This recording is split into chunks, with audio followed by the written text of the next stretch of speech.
Olá pessoal, tudo bem? Aqui quem fala é a arquiteta Vanessa Pereira, coordenadora técnica do projeto de conservação, modernização e acessibilidade do Círculo Ítalo-Brasileiro em Santa Catarina, realizado com recursos do edital Elizabeth Anderle de Estímulo à Cultura na edição de 2019, promovido pela Fundação Catarinense de Cultura. Hoje eu estou aqui para falar um pouquinho da relação da casa, que é a sede do CIB hoje, com os espaços externos,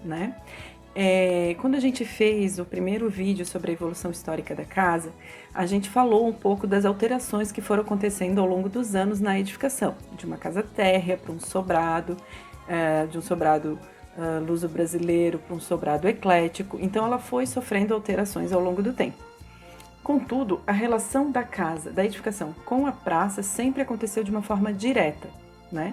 Já a relação dela com a Rua dos Fundos, a Saldanha Marinho, sofreu mais alterações ao longo dos anos. A maior alteração da relação entre a edificação e a praça ocorreu com aquele recuo da fachada que foi feito no início do século XX para se adaptar às novas normas urbanas e arquitetônicas que regiam na cidade. Essa relação sempre foi direta, nunca foi por meio de jardins, Embora sempre existe essa recorrência da presença de um vestíbulo, Os vestíbulos são espaços internos que funcionam como uma câmara de transição entre a rua, o espaço público, e a edificação, o seu uso privado, O espaço interno da edificação. Eles seriam mais ou menos o que hoje a gente chama de hall de entrada. Então, eles existiam na edificação, principalmente no lado, olhando para a fachada, do lado esquerdo, que é o acesso para o pavimento superior. No lado direito, como a casa foi usada algumas vezes como comércio, essa relação, então, não era através de um vestíbulo, claro, ela era direto, do serviço que era prestado internamente para a rua. Quando a edificação térrea não foi utilizada como comércio, possivelmente ela tinha vestíbulos nas duas portas, na porta da esquerda para acessar o pavimento superior e na porta da direita para acessar o pavimento térreo. Ainda hoje a gente percebe na edificação essa formulação da planta, A gente percebe que existe esse espaço quase de um hall na entrada, onde existe a porta que conecta os dois espaços, Então você tem o acesso para o térreo, o acesso para o pavimento superior e entre esses dois espaços uma porta que os conecta. Bem, falando um pouquinho da relação da casa, da edificação com o espaço externo dos fundos, que é voltado para a Rua Saldanha Marinho, a gente já fez um vídeo falando especificamente sobre o pátio dos fundos da edificação, que era utilizado para várias atividades do cotidiano, como descarte de lixo, de resíduos,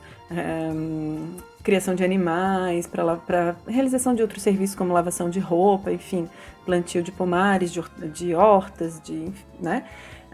Então, essa relação da edificação com esse pátio dos fundos, ela sempre foi muito funcional. E também do pátio dos fundos com a Rua dos Fundos, com a Saldanha Marinho. Então, é interessante a gente perceber, vocês vão ver através das fotos, que essa relação era tão importante e que alguns momentos que a casa foi utilizada em períodos diferentes, era necessário acessar o pátio dos fundos a partir do pavimento superior. Então não era uma questão de você ter o acesso por dentro da casa para que você pudesse descer do pavimento superior para o térreo para então chegar ao pátio. Então existia uma escada que conectava diretamente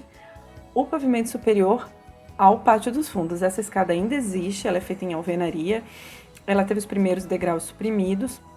porém ela está lá, ela é perceptível, e no projeto que a Lília Mendonça está desenvolvendo, que é a arquiteta responsável pelo projeto arquitetônico,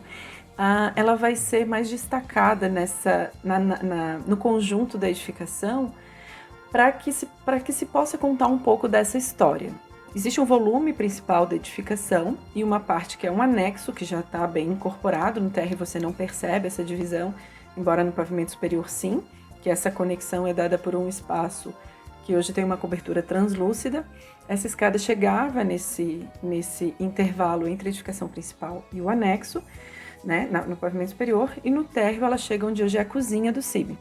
Possivelmente, quando ela foi construída, ela chegava diretamente ao pátio e não a uma área fechada como é hoje. Então, essa relação se dava diretamente entre o pavimento superior e o pátio dos fundos, que era o pátio de serviços. a tomada de decisão de valorizar essa escada pelo projeto arquitetônico foi discutida com toda a equipe, e a ideia é justamente que você tenha, não, sem perder o espaço interno no pavimento superior, você tenha visualmente acesso a essa escada, não que ela vá ser reativada, mas que você vai conseguir entender por que existe aquela escada no meio do imóvel. Já a relação com a Rua Saldanha Marinho, que possivelmente aconteceu em longo período de uma forma direta, ela foi rompida em algum momento da história, né? Esse pátio provavelmente foi aterrado ou foi renivelado e esse acesso então ficou interrompido. Como a gente também já mencionou no vídeo específico sobre o pátio, muito provavelmente essa topografia tenha sido alterada ou havia algum sistema, uma escada, algum sistema que fizesse essa conexão do pátio com a rua. Embora a gente acredite que, de fato, essa topografia se suavizava, né? E ela chegava, então, ao nível da rua de trás, como acontece no caso do Teatro Armação. Por sorte, os projetos de restauração nos permitem recuperar essas identidades históricas do imóvel, que a gente está tentando trazer, então, recuperando essa relação do pátio da edificação com a Rua Saldanha Marinho, recuperando, valorizando essa escada, né, que até hoje é um elemento bastante inexpressivo na edificação, mas que de fato conta uma parte importante da história dela. Espero que vocês tenham gostado desse vídeo. Nós vamos ter mais alguns vídeos falando um pouco mais sobre essa casa para que vocês possam conhecer então a sede do CIB, que está sendo objeto desse projeto com recursos do edital Elizabeth Anderle.